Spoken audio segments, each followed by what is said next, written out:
Assalamualaikum dan salam sejahtera. Hai, saya Nur Awada Fitrina, wartawan TV SKSU. Hari ini anda sedang bersama saya di Dewan Wawasan bersempena dengan Karnival STEM dan Teknologi hari kedua. Okey, hari ini dah hari kedua. Hari ini melibatkan aktiviti dari subjek Sains dan Maths. Nak tahu tak aktiviti apa je yang ada pada hari ini?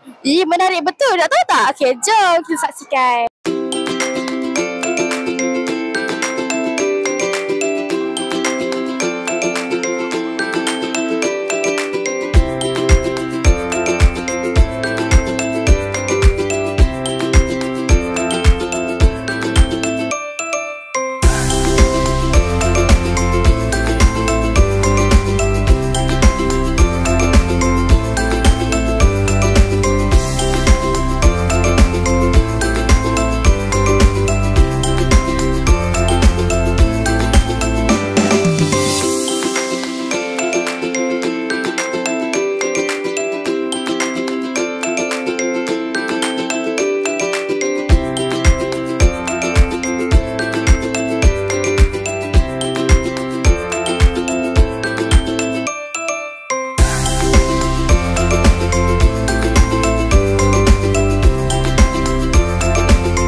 Stesen paling best bagi saya Shout Me Out.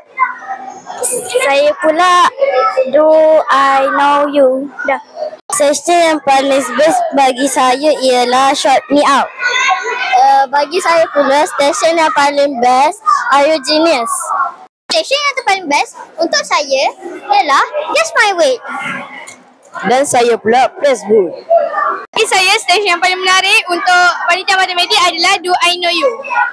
Bagi saya stesen yang best kat sini Do I Know You. Bagi saya pula stesen Are You Genius. Perasaan saya seronok sebab dapat membuat game bersama kawan-kawan. Saya sangat gembira sebab dapat luangkan masa bersama kawan-kawan. Saya sangat best lah kalau main buat aiskrim goncang. Dan saya sangat happy lah. Perasaan saya sangat happy dan seronok. Assalamualaikum dan salam sejahtera. Bersama dengan saya Cikgu Azhar, ialah guru matematik tahun 6. Okey cikgu, saya nak tanya sedikit soalan. Okey. Bagi cikgu, apakah kelebihan menggunakan permainan dalam pembelajaran matematik ni? Okey, baik. Bagi saya permainan dalam matematik ni pertama, dia menjadikan pembelajaran tu lebih menyeronokkan bagi murid-murid supaya murid lebih faham tentang sesuatu konsep ataupun tajuk yang dipelajari. Baik, yang kedua, supaya murid tidak bosan dalam kelas. Kan, menjadikan murid lebih faham tentang konsep yang telah diajar.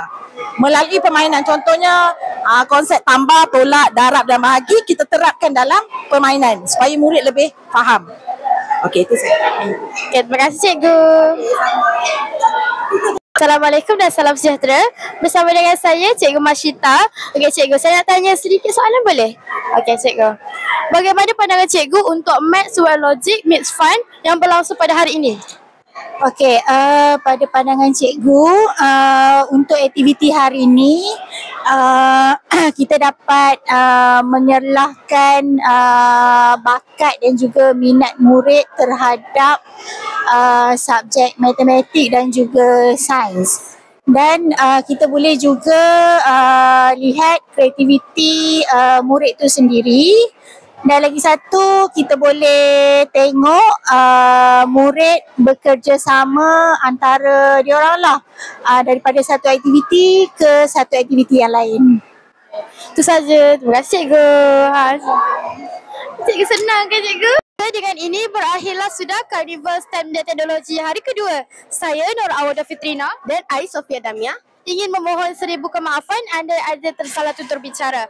Kita jumpa lagi pada hari esok. Bye.